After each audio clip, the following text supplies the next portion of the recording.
Alam na natin kung ano ang nangyayari sa Israel ngayon. Pero kung nagbabasa ka ng Bible, hindi ka na masyadong magugulat kung bakit nangyayari itong mga bagay na to.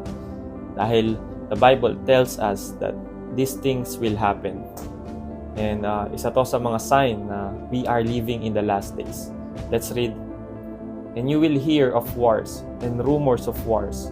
See that you are not troubled, for all these things must come to pass, but the end is not yet. For nation will rise against nation, and kingdom against kingdom.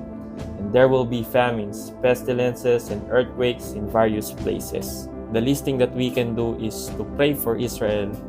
And tignan nyo to.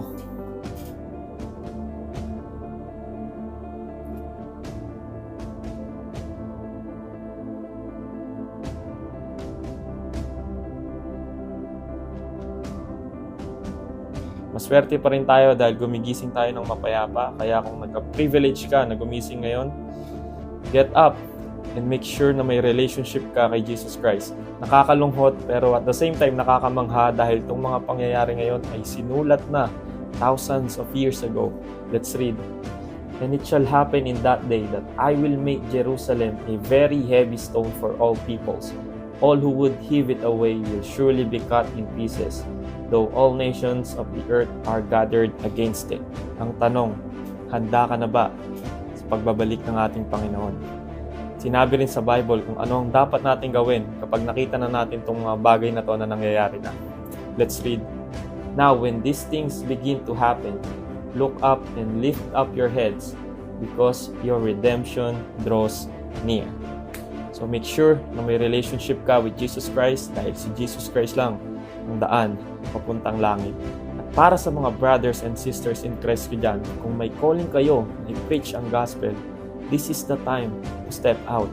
Let God use you to save souls. Dahil sinabi rin to sa Bible na in the end times, the gospel should be preached throughout the nation. Let's read. And this gospel of the kingdom will be proclaimed throughout the whole world as a testimony to all nations, and then the end will come.